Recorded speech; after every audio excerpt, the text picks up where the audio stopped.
Bonjour, c'est Anne-Sandrine Di Girolamo au micro des Ondes de l'Imo, le podcast immobilier attentif et curieux. Alors que de plus en plus de professionnels sont sensibilisés et mobilisés sur la question de la décarbonation du bâtiment, on connaît parfois moins le rôle pourtant essentiel que jouent nos élus et nos décideurs publics dans ce processus de transformation de notre habitat et de nos villes. Voici pourquoi j'ai proposé à Hélène Genin, qui est déléguée générale de l'association BBCA, de venir nous en parler au micro. Hélène Genin, bonjour. Bonjour Anne-Sandrine. J'aimerais que nous puissions comprendre, grâce à votre expérience et selon vous, quel est le rôle et l'effectivité des actions des décideurs publics et des élus dans la décarbonation du secteur immobilier et de la construction. J'aimerais aussi savoir, finalement, quelle est la marge de progrès et où se trouvent les points d'amélioration à parfaire pour les élus. Alors, en fait, les élus et les décideurs publics, ils sont absolument clés dans la question de la décarbonation des territoires. Puisque, en fait, ce sont les prescripteurs qui vont, à un moment donné, avoir donné des objectifs pour leur territoire. Donc, on attend beaucoup de leur part, avec l'Association pour le développement du bâtiment bas carbone, donc, que je dirige depuis 8 ans maintenant. On a un certain nombre de décideurs publics, d'aménageurs qui, effectivement, soutiennent nos travaux. Notamment des acteurs comme EPA Marne-EPA France, par exemple, ou la ville de Reuilly-Malmaison, ou d'autres. Et depuis 8 ans, on remet un prix territoire bas carbone actif, donc c'est ces gens qui sont engagés. Donc ces acteurs, ils sont à l'origine, en fait, de la programmation. Donc on va leur demander d'avoir une connaissance, en fait, de la question du carbone au niveau de leur territoire, la manière dont ils vont aménager, dont ils vont programmer, les prescriptions matériaux qu'ils peuvent éventuellement faire, eh bien, vont déterminer toute la chaîne derrière des acteurs de l'immobilier pour arriver effectivement au niveau du territoire à une décarbonation à la fois de l'acte de construire, de l'exploitation des bâtiments, des usages et également de la manière de vivre. C'est-à-dire que la programmation va générer le cadre des usages, en fait, du quartier. Et vous le savez peut-être, on est en train de finaliser, en fait, le label BBCA Quartier, dont la méthode a été publiée l'année dernière, qui est en ce moment en expérimentation avec plusieurs quartiers pilotes. Le quartier va non seulement émettre du carbone dans sa fabrication, donc les infrastructures, les bâtiments, l'énergie, et également dans les usages. Et aujourd'hui, les estimations qu'on a, c'est 40% des émissions carbone d'un quartier sont liées à la fabrique de la ville, donc ce qui va être produit, et 60% aux usages des utilisateurs. D'où l'importance pour les élus de comprendre cela. Exactement. Mais alors, ce que vous me dites, finalement, c'est que ça pose aussi la question de l'information de l'élu. Dans le monde culturel, on parle par exemple de pratiques historiquement informées. Et en fait, c'est la même chose pour la décarbonation. C'est-à-dire qu'on a besoin d'avoir des élus, parlons de l'expression, mais décarbonation informée. Et là, peut-être, il y a encore beaucoup de progrès à faire. Alors absolument. On a, nous, avec l'association BBCA, rassemblé dès 2015, quand on a été créé, une association, en fait, de maîtres d'ouvrage, de maîtres d'œuvre, donc avec énormément de promoteurs, d'investisseurs, également des constructeurs, des architectes, des bureaux d'études et d'ingénierie. Il est clair qu'aujourd'hui, on est en train de développer et de remonter vers l'amont de la chaîne de valeur avec des outils. Parce qu'en fait, pour faire comprendre aux maires, aux élus, comment on va décarboner, il faut qu'ils comprennent comment on s'y prend. Jusqu'alors, ils ont beaucoup manipulé la question de l'énergie. Parce que c'était la réglementation et tous les maires étaient engagés à la réduction des émissions, des consommations énergétiques de leur territoire. Donc là, quand on parle carbone, on parle tout le cycle de vie du bâtiment. Donc c'est non seulement effectivement les émissions carbone liées aux consommations énergétiques pendant la phase d'usage, mais également tout ce qui va être l'investissement carbone de la construction et la manière d'utiliser, de mutualiser les espaces. Tout ça, ce sont des éléments totalement nouveaux dans la dynamique du carbone.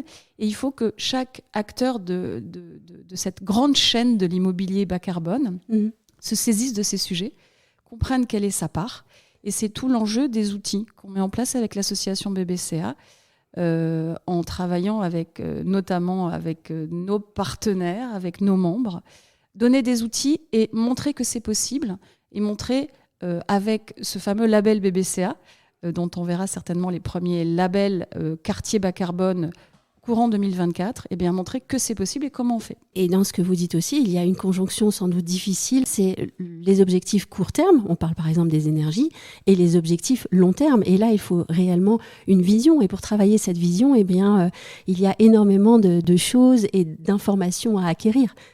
Absolument. Et il y a des changements également de manière de travailler. Oui.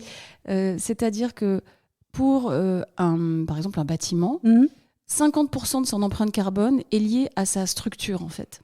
Donc, c'est ce qui va soutenir le bâtiment, c'est le gros œuvre. Oui. Donc, ces 50% d'émissions carbone sont déjà définis au moment du dépôt de PC. Donc, ça signifie que les services, en fait, des collectivités doivent être effectivement informés de ça et doivent être vigilantes sur ce genre de choses pour encourager bien, le développement de pratiques qui sont moins carbonées. Et toute la suite de la chaîne de valeur va se mettre en marche à partir effectivement de la programmation qui sera faite. C'est-à-dire un territoire doit pouvoir dire « moi, je veux une réduction. Je ne veux plus qu'on construise des bâtiments trop carbonés. Je souhaite que tous les acteurs qui vont effectivement s'installer accompagnent la décarbonation du territoire.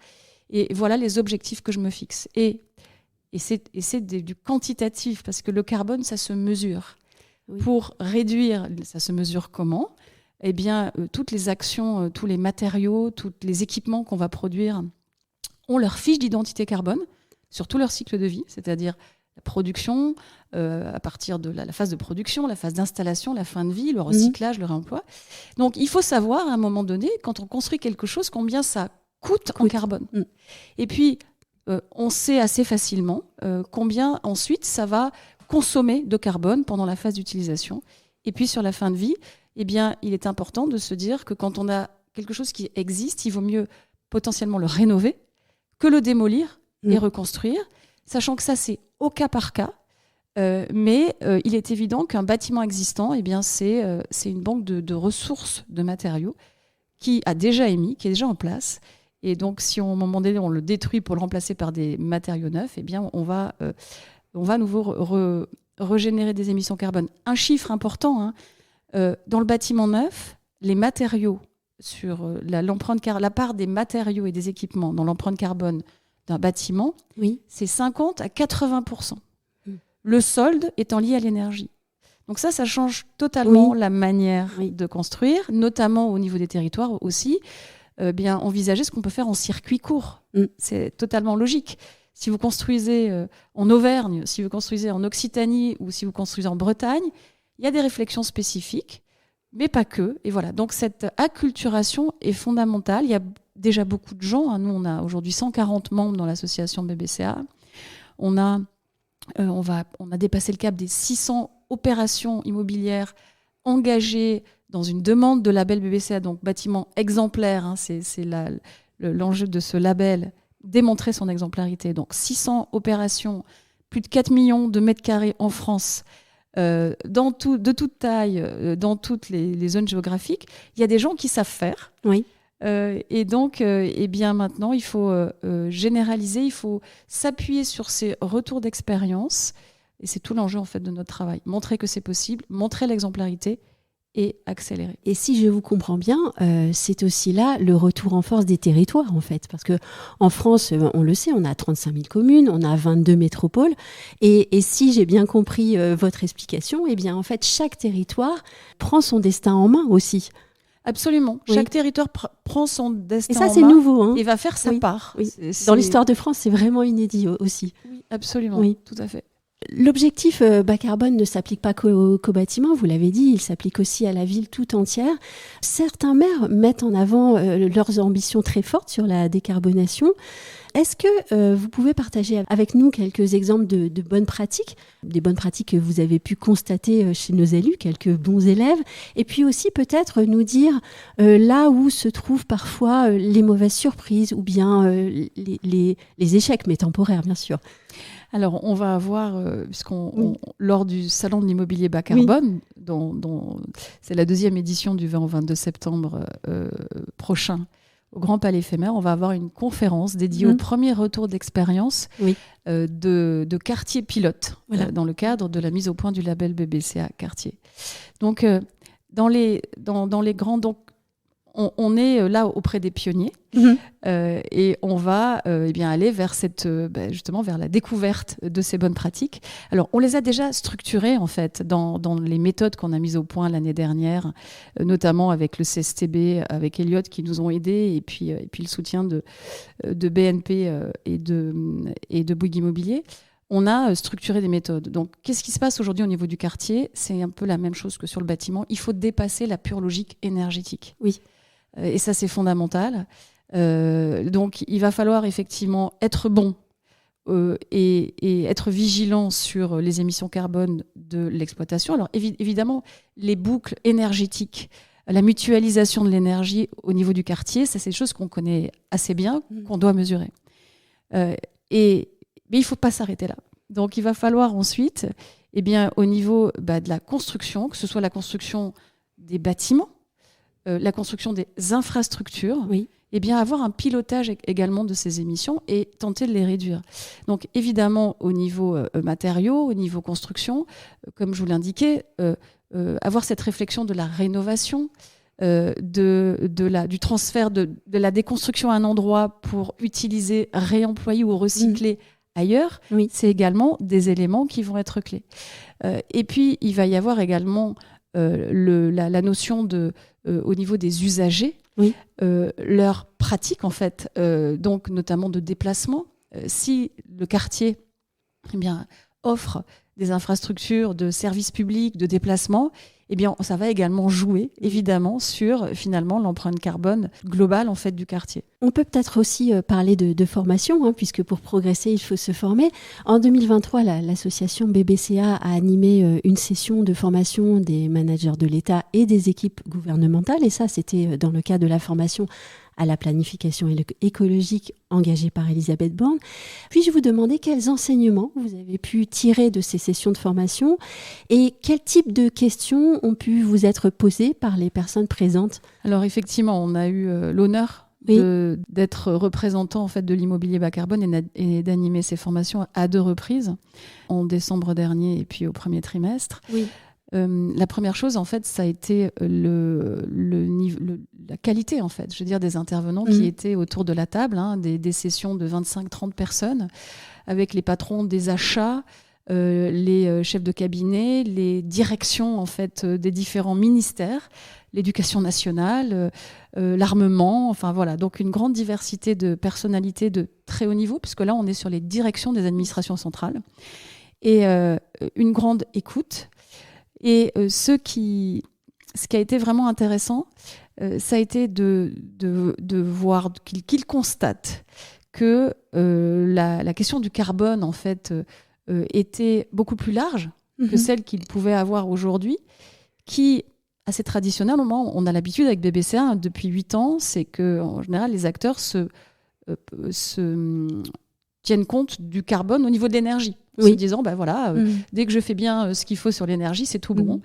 Et donc, on leur a démontré, on leur a bien expliqué effectivement que la question du carbone dépassait l'approche purement énergétique et il fallait raisonner sur tout le cycle de vie, à toutes les échelles de la ville. Et donc, ils ont constaté que certaines réglementations qui venaient de sortir, quelque part, étaient insuffisantes et allaient devoir être retravaillées parce que elle n'était que focalisée sur l'énergie. Donc, il est évident que l'État va à un moment donné utiliser les outils qui sont mis en place par les équipes, la DHUP et tous les autres acteurs, mais il y a eu une très bonne écoute. Évidemment, BBCA, on agit avec les pionniers, on avance avec les pionniers, et donc c'est notre leitmotiv. Pour traiter correctement la question du carbone, il faut traiter tout le cycle de vie du bâtiment, des quartiers, c'est-à-dire l'investissement initial construction, l'énergie, la fin de vie, les usages du bâtiment. Et ça, c'est fondamental. Donc, ces intervenants, ces représentants en fait, des services, des directions centrales de l'État, ont mis le doigt sur ça, je crois. Oui. Et puis, on a essayé de leur faire comprendre qu'il y avait beaucoup déjà de savoir-faire, de solutions qui existaient, et que l'enjeu, c'était d'accélérer. Voilà. Vous les mettez parfois en contact aussi, je suppose, avec les promoteurs et les professionnels du bâtiment et de l'immobilier. Alors, nous sommes, en permanence en contact avec les directions de l'administration dédiée au secteur du bâtiment. Alors, je parle par exemple de la DHUP, Direction de l'Habitat, de l'Urbanisme et du Paysage. On a beaucoup travaillé cette année avec la Direction Générale de l'Énergie et du Climat, la DGEC, puisqu'on a mis en place une méthode pour faire en sorte que le bâtiment bas carbone soit reconnu comme éligible à des crédits carbone, au même titre que la plantation de forêt, par exemple. Donc, on est, BBCA, en tant que représentant de l'industrie immobilière bas carbone, en permanence au contact des acteurs qui sont dédiés à l'immobilier. Voilà, donc DHUP, DGEC. Mais là, ce qui était formidable, c'était d'aller bien au-delà, parce qu'on avait tous les ministères, les directions immobilières de ces ministères, mais pas que, des acteurs qui avaient une vision beaucoup plus large, donc qui étaient moins experts de l'immobilier, et qui nous ont accordé effectivement ce temps-là pour entrer en relation. Donc j'espère que ce seront des soutiens pour aider en fait à la reconnaissance, à la reconnaissance des actions que l'on mène, qui sont, je le rappelle, l'association est reconnue d'intérêt général par justement l'État. Donc ça signifie notamment qu'on peut recevoir des dons avec BBCA. On met en commun nos forces avec nos membres pour créer de l'intelligence collective et puis montrer ce qui se fait de bien pour encourager la mutation. Et après, on éclaire la voie, on ouvre la voie, mais on a besoin évidemment qu'il y ait derrière qu'il y ait un soutien déjà de l'État à nos travaux. Je crois qu'on a une caution scientifique importante. On le rappelle, on travaille notamment avec le Centre scientifique et technique du bâtiment. Donc l'association est reconnue pour des travaux scientifiques solides. Et après, la question, c'est le rythme. C'est-à-dire que nous, on est avec ceux qui accélèrent, qui veulent montrer la voie. C'est tout l'enjeu notamment des trophées BBCA qui seront remis lors du CIPCA. Et on va notamment dévoiler les territoires bas carbone 2023. Notamment lors de ce CIPCA. L'enjeu aussi, c'est peut-être d'avoir une réglementation tout de suite la plus précise, la plus fine possible.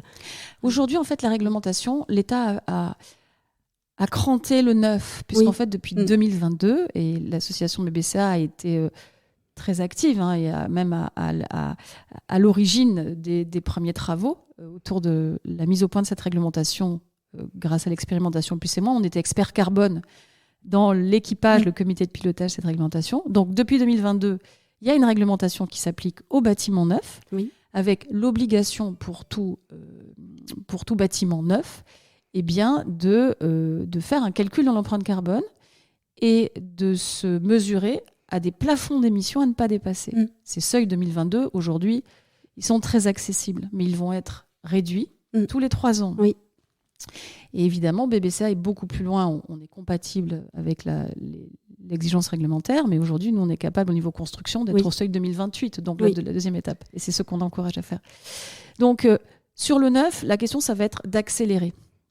Mais il y a également la rénovation. La rénovation, c'est tout l'existant.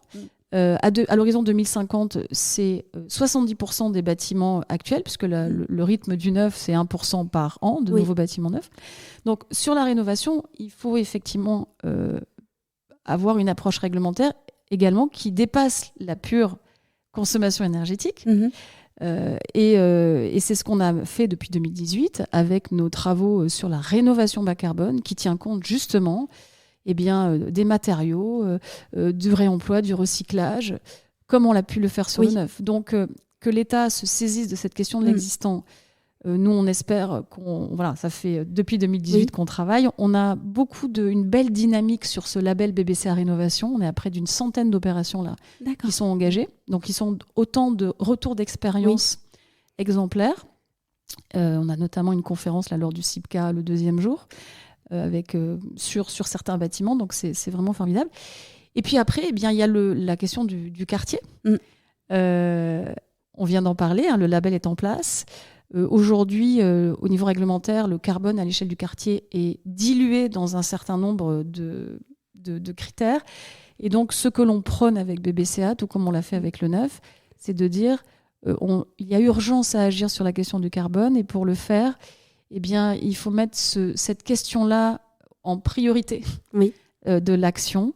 C'est ce qu'on fait, nous, au niveau de l'association, mais on attend évidemment de l'État qui se saisisse de ce sujet et qui utilise ce qu'on a pu faire comme marche d'accès pour déployer ça. Et puis, il y a l'exploitation aussi.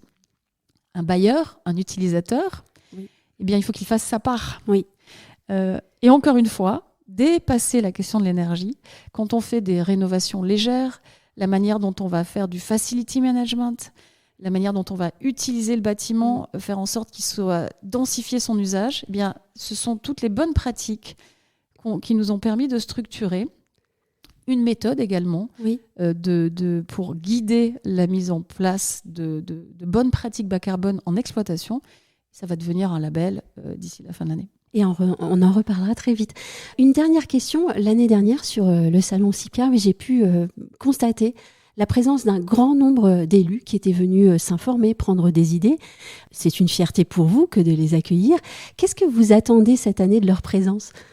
Parce que c'est certain, ils reviendront. Alors, on était ravis, évidemment, de la première année. Alors, la première édition du CIPCA a été absolument formidable. Elle a été saluée par toute la profession. Donc, on a, comme vous savez, on est co-organisateur, l'association BBCA avec France Convention de cet événement. Donc la deuxième année, c'est un nouveau défi, un nouveau challenge. On attend encore plus de visiteurs. On était 6500 l'année dernière, on attend 8000 visiteurs, 150 exposants. On va avoir une programmation éditoriale qui va être encore plus renforcée au niveau des territoires.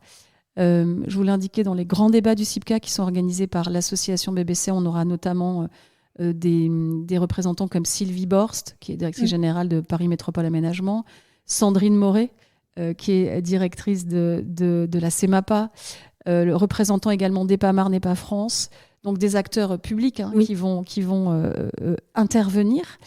Et puis, l'équipe du CIPCA également a mis au point des pitchs, en fait, un cycle Ma ville, mon territoire, avec des interventions de nombreux élus qui vont pitcher et qui vont justement parler de leur engagement bas carbone, de ce qu'ils attendent, des partenaires qu'ils sont en train de chercher. Donc, chaque jour, il va y avoir 2 heures consacrées à ces cycles élus.